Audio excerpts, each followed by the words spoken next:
Welcome back to Our Community. Susie Thomas visiting with Fred and Sandy Muffet. They're from Mission USA, and we are getting ready for a hunger challenge on, remind me, September 30th. And what time do you want us there? Well, we have 3 shifts available to pack the meals that morning, 8:30 to 10:30, 10 o'clock to 12 o'clock, and 11:30 to 1:30. Okay, perfect. So whatever works with your family, you've got, man, and you can take a gymnasium full of people for 3 shifts. You should be able to put together a lot of these nutritious meal packets. 120 people per shift, so awesome. It'll be The goal is 350 boxes. Okay.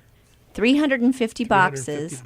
Will feed a lot of people for a long time in Haiti. It will feed a lot of people, and we are sending this nutritious meals packs specifically for people in Haiti that have one or more members of the family that is disabled. Okay. So life in Haiti is awful tough on normal people. But if you've got a disabled family member, it is even worse. So the meal packs are destined to help feed those people. We will also give them some fish or some chicken to go along with them, but we purchase that in country.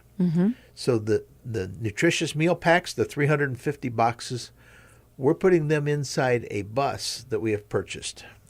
You got to tell everybody about the bus, because this just is too cool. The bus is kind of a halfway thing between a transit bus and a school bus. It's really a funny looking thing because it's got big windows on it and it's got air conditioning in it and comfortable seats, but it's a school bus. And in Haiti, that's exactly what you need. Everything in Haiti, it's like a big demolition derby, the driving. Occasionally you're driving up a riverbed because the riverbed is smoother than the road that you're supposed to be going up. The roads are often straight up in the air or straight down again. So nothing other than a school bus has got a chance of living over there. How do you get the bus to Haiti? Well, we purchased this bus in Duluth, Minnesota, which was a fun trip. It's when you ride in a school bus for 5 or 10 miles, that's a fun trip. But it was 800 miles back from Duluth. Okay. And then we have the bus here in Akron. We're going to put the rice meals in it. We're also going to put in it some stoves because they're now teaching the kids to bake over there, and they want some ovens so that these kids can start selling their products. Wow. We're going to send some dental equipment over. We have a dentist that wants to send a few chairs over that he's been unable to get there. And we send anything else that we can put in this bus because they charge us by the length of the bus. They don't care how much it weighs. So you can have it packed to the gills. Packed to the gills. In fact, the last one we sent to them, we actually had to put it on a heavy hauler truck and send the bus down on a trailer because it was too heavy to drive. Well, and I wonder, does it weigh down the boat? Well, it's a big boat. Okay, that's it's good. A big ship. But this bus will then go to Haiti, and it will serve them for the next 5 or 6 years as the transportation, moving the medical personnel, the missionaries, even the locals back and forth from the airport to the respite camp that we stay in when we're down there. How many people are on the bus? This bus is designed for 27. If there's Haitians on board, it wouldn't be hard to see 100 people on it. So you have that many people, and then they're surrounded with all of the supplies? Yes. Wow. Yeah. Now, the supplies, we will get there, unload the supplies, and then the bus goes in service. Got it. So we are taking a trip in February 6th to 13th, with 20 to 30 people. Some of them are medical personnel, doctors, nurses, dentists that are willing to help with the medical needs in Haiti. Some of them will be people that will just help us put the bus and the rice nutritious meals into service. And some of them will help in the actual volunteer camp that we have. We do the maintenance and whatnot on the volunteer camp.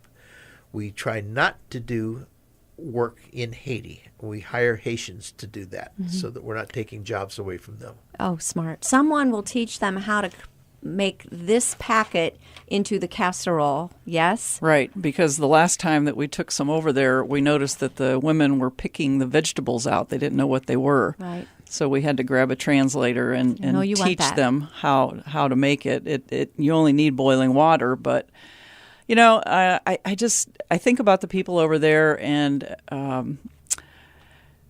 how many times do we say here in the U.S., "I'm starving. I am starving. Oh. Let's go out to eat. I am starving." Yeah. Well, we really don't know what it is to be starving.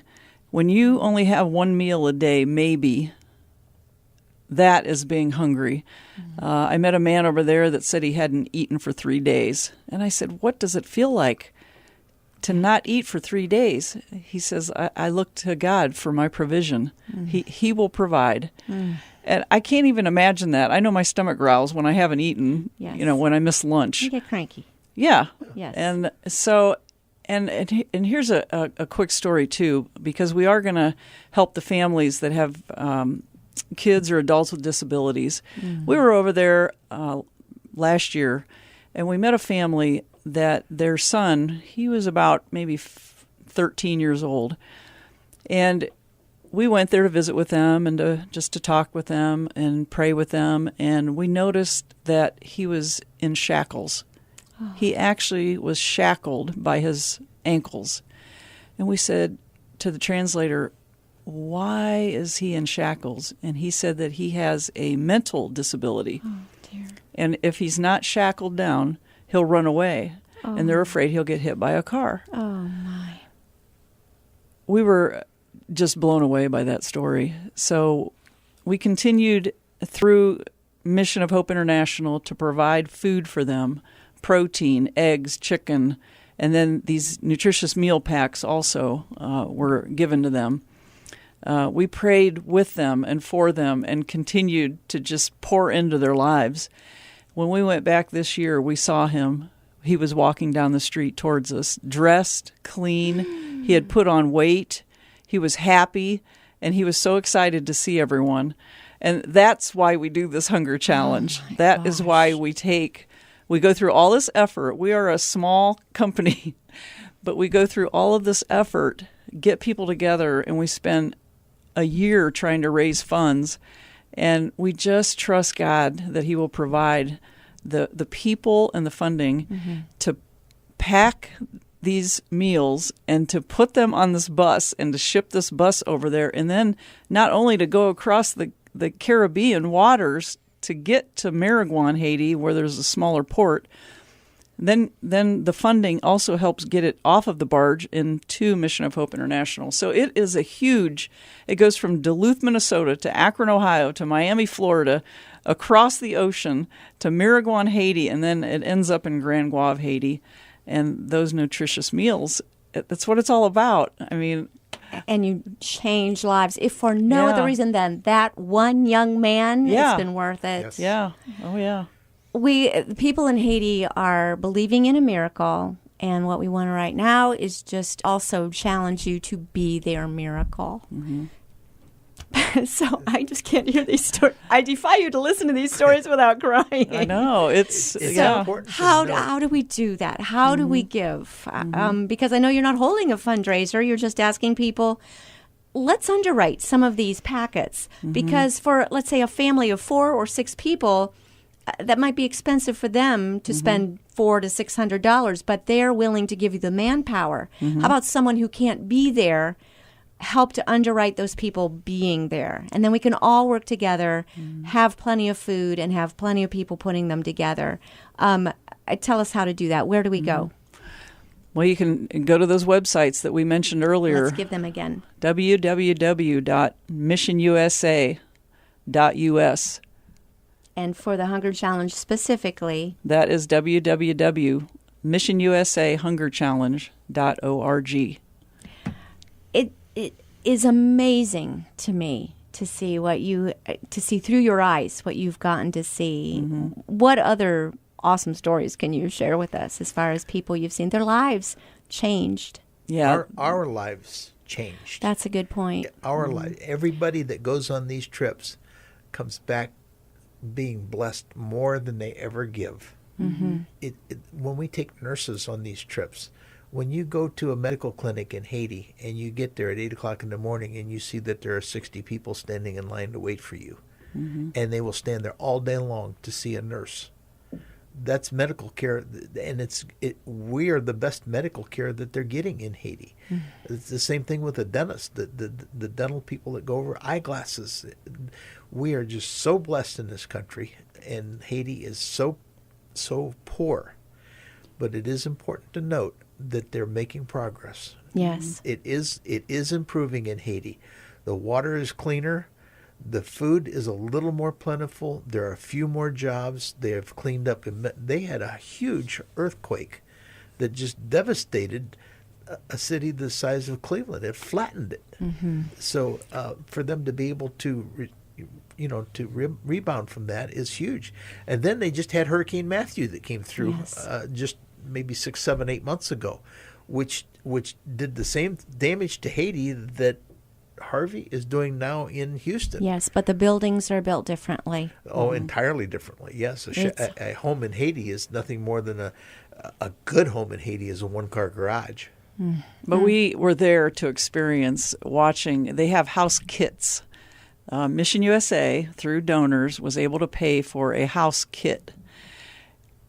The great part about it is that in Port-au-Prince, there's a home supply store that says that if you buy one house kit, I will give you another one. So we were able to be part of building 2 of these house kits way over in Port Salut, Haiti, where it was just devastated by Hurricane Matthew. It's a 5-hour ride for us to get there. We got there, and we had taken some men with us that usually work at Mission of Hope International's block plant. Yes. And they had put these kits together already, so they knew where every nail went and every board went.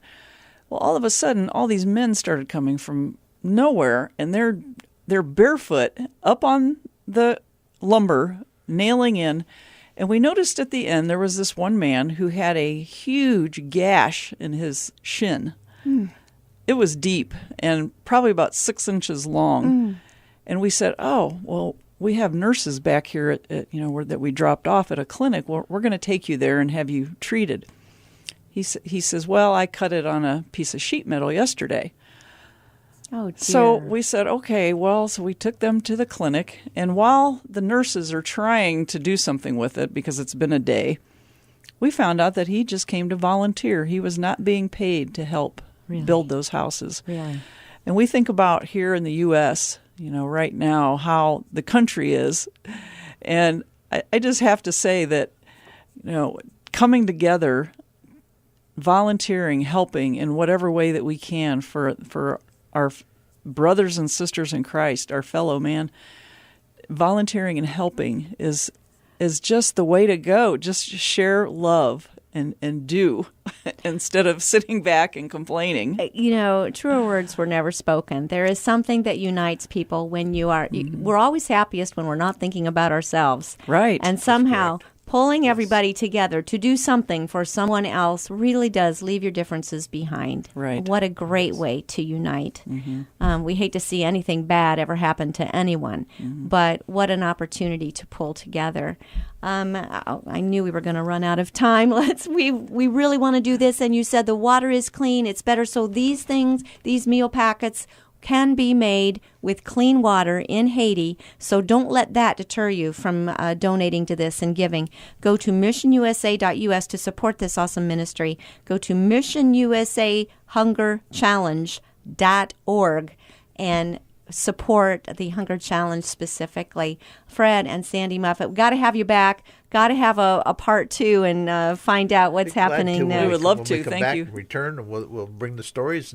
And unfortunately, you can't tell the pictures, but we can tell the stories. That's it. That's what we want. Thank you so much for all you're doing in our community. Thank you. You're welcome.